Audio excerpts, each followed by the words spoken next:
फनफ्लिक्स के नाज़रीन को अस्सलाम वालेकुम। मैं तस्नीम जाफ़री हूँ और आज मैं आपको अपनी जिस अवार्ड याफ्ता किताब के बारे में बताने लगी हूँ वो मेरी पसंदीदा तरीन शख्सियत और शायर मशरिक़ अल्लामा इकबाल के बारे में है। मेरी इस किताब को अभी कुछ दिन पिछले महीने नेशनल बुक फाउंडेशन का अवार्ड मिला है।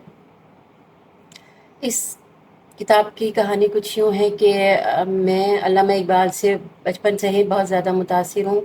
उनकी शायरी से मुझे लगता है था, उस वक्त भी लगता था कि अल्लामा इकबाल से ज़्यादा बेहतर शायरी कोई कर नहीं सकता, इसलिए कि उनकी शायरी में एक मकसद है और उन्होंने एक कौम को जगाने के लिए अपनी शायरी को वक्फ किया।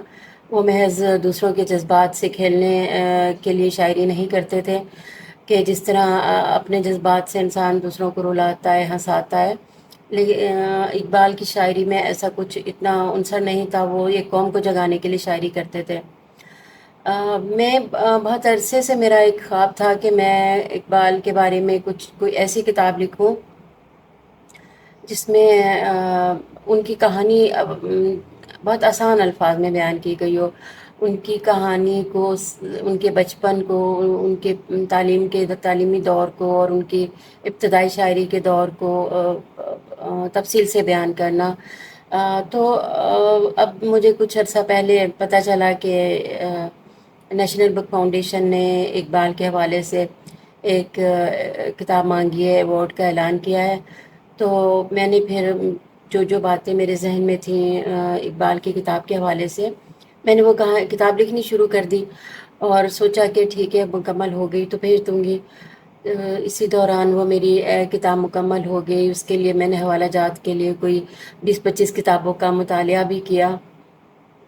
वो किताब बहुत मेहनत से और बहुत खलूस से मैंने ये किताब लिखी और इसको नेशनल बुक फाउंडेशन के अवार्ड के लिए भेजा।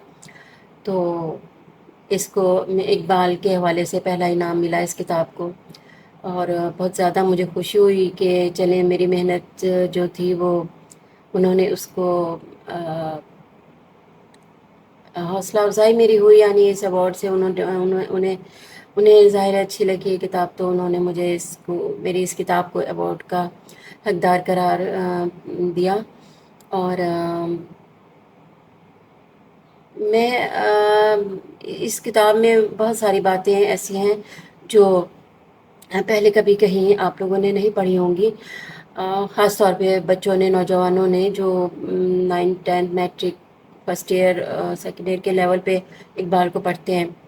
तो इस हवाले से मैंने बहुत सी किताबें चूँकि सर्च की थी, तो मुझे बहुत से ऐसे वाक़यात भी मिले, बहुत से ऐसे शुअरा की और बहुत सी ऐसी शख्सियात के मुझे तासुरात भी मिले जिन्होंने अपने बचपन में इकबाल को देखा, अपने बचपन में इकबाल से मुलाकात की और उन्होंने जिस अंदाज़ में उसको तहरीर किया। मैंने उनके वो जो सबके नज़रियात थे इकबाल के हवाले से, उनको भी मैंने अपनी किताब के आखिर में एक पोर्शन में उनको भी जगह दी है। तो मुझे उम्मीद है कि आप लोग भी पढ़ेंगे तो आपको पसंद आएगी और ज़रूर पढ़िएगा, अपना फ़ीडबैक दीजिएगा। बहुत शुक्रिया।